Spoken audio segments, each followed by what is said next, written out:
This is the lecture for the last reading on Rawls's A Theory of Justice. So the first point shows up on page 89, and I just want to highlight it because it's something interesting in this reading, and you can pass over kind of quickly if you're not paying a lot of attention. Maybe it's not 100% clear what Rawls is saying, but this is like a really important part of the theory, one of the most important parts, and so I just want to give some emphasis on it before you read it so that you're ready for it. Um, so we're talking about he's talking about like good features of his theory, and one thing that he says it's that it's nice that he says he says it's incorrect that individuals with greater natural endowments and the superior character that has made their development possible have a right to a cooperative scheme that enables them to obtain even further benefits in ways that do not contribute to the advantages of others. We do not deserve our place in the distribution of native endowments, any more than we deserve our initial starting point in society. That we deserve the superior character that enables us to make the effort to cultivate our abilities is also problematic. For such character depends in good part upon fortunate family and social circumstances in early life, for which we can claim no credit. So he thinks, look, having greater natural endowments, having a superior character that made their development possible, the superior character that enables you to make an effort to cultivate your abilities, none of that is something you deserve. None of that is something you worked for, and so nothing that is that is none of that is something that like belongs to you in the sense that society owes it to you. Uh, Nobody owes it to you that you're really good at swimming or really good at math or really good at writing or really gifted at anything. Like society doesn't owe this to you. You don't deserve this. Why? Well, Rawls thinks, look, a lot of these are natural endowments. They're just like they just happened naturally, like you were just born that way. You were born with like a long torso or something that makes you good at swimming. Or, maybe you worked hard, like maybe you worked really hard to become a good writer, but working hard is a matter of superior character. Rawls thinks, look, just having the willpower to devote yourself to something, that's a sort of superior character trait. And where does that come from? Well, you didn't do that. That depends in good part upon fortunate family and social circumstances in early life. So who are the people who are able to like work really hard at things? Well, they were people who were brought up right or brought up in circumstances where working hard, uh, got them something. If you're a child brought up in circumstances where hard work basically gets you nothing, you just get beaten down every time, no matter how much work you put in, you're not going to turn into an adult who works hard at things. And so maybe you won't have a lot of talents as an adult, but Rawls thinks that's not your fault. That's because you were raised in circumstances that led you to not become a really hard worker. And if it wasn't about how you were raised, then it's probably something about how you were born. Some people maybe are just born with the hardworking gene. Some people are just naturally hard workers and stuff like that. So Rawls thinks none of this is stuff that you deserve.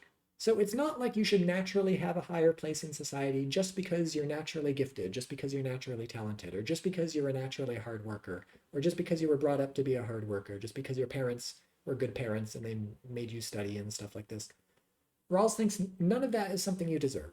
You didn't work for that in the sense that you're responsible for, or you did work for it, but the reason you worked for it is just because you had good parents or fortunate social circumstances.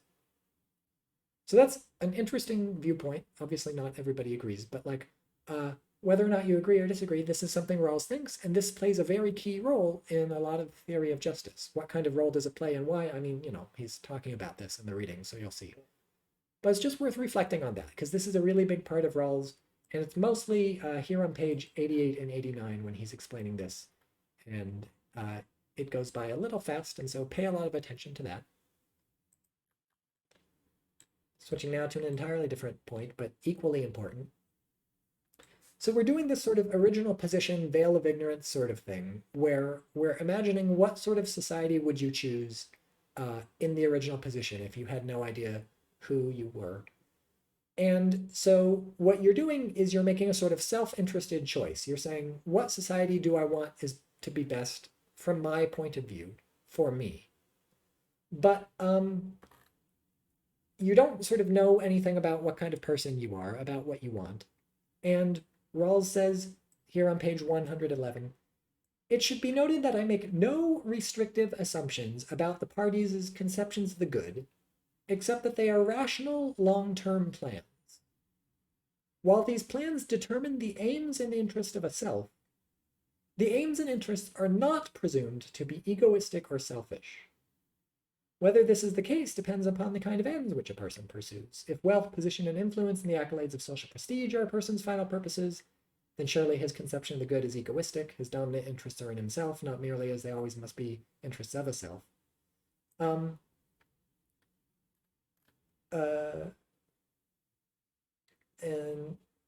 But yeah, and so you can, like, it could turn out after you go from behind the veil of ignorance that you're like a selfish person. But he's not assuming that everybody's going to be a selfish person. They're not presumed to have egoistic and selfish aims and interests. It could turn out that, you know, some people in society, their whole goal is to help other people. Like that, those are what their aims and interests are. All he's presuming is that they have rational long-term plans. So if my rational long-term plan is to help other people as much as I possibly can, Rawls thinks that's fine, that works just fine. Imagine you're behind the veil of ignorance in the original position and you're trying to figure out what you should do. You know you're going to have a rational long-term plan. You might turn out to be a very egoistic person, or you might turn out to be a very selfless person. You might turn out to be a person who wants to devote their life to helping others. What do you want to happen in that life? Well, look, if you want to spend your life helping others, probably you're going to want resources. You're going to want like income and stuff, because then you can spend that money on helping other people. So you don't have to be like selfish or whatever to want lots of resources for yourself once you get out from behind the veil of ignorance. Because a lot of resources for yourself doesn't mean you're going to be spending those in a selfish way. It just means you're going to be able to use those to implement your rational long-term plan, which may be a very non-selfish plan. So this is a very important point because the way it works behind the veil of ignorance is sort of like narrowly self-interested. You want to do as good as possible for yourself. But you don't want to confuse this with a sort of selfishness or egoism. Like Rawls's theory is not built on that. He's not assuming actual people are going to be selfish or egoistic, or that they're going to assume that they will be selfish and egoistic when they're behind the veil of ignorance or something. No, they're just self-interested in the sense that they want to be able to implement their rational long-term plans, which could be entirely selfless, entirely non-egoistic, entirely altruistic. Next point. This is just to reiterate a point that came up in the first lecture. So if you remember in the first lecture, in the first reading, we talked about, well, no, sorry, that's point number 4, before we get there.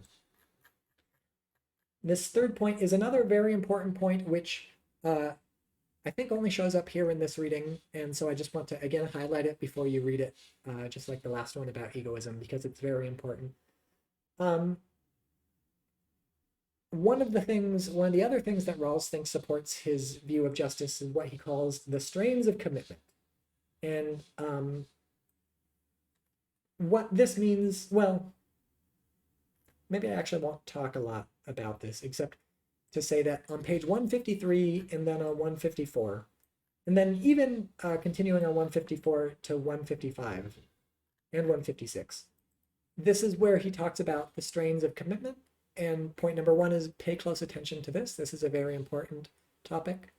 The strains of commitment help explain why they help explain a lot of stuff. One of the things they help explain is why we focus on the difference principle, which makes sure that departures from equality are only okay if they're for the benefit of the worst off.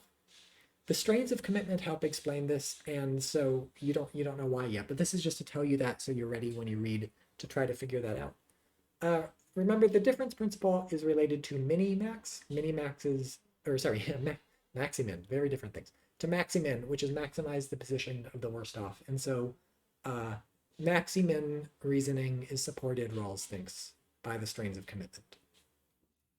And then finally, the small point, which came up in the first lecture. I said in the first lecture, reflective equilibrium is very important. Our main introduction to it was in the first reading, but it comes up again here here on the top of 159. So it's not a big point, but just when you're reading and you get to 159 and you see reflective equilibrium, you can think back to the first reading in the first lecture and say, oh, that's what this was, and think about how those two relate.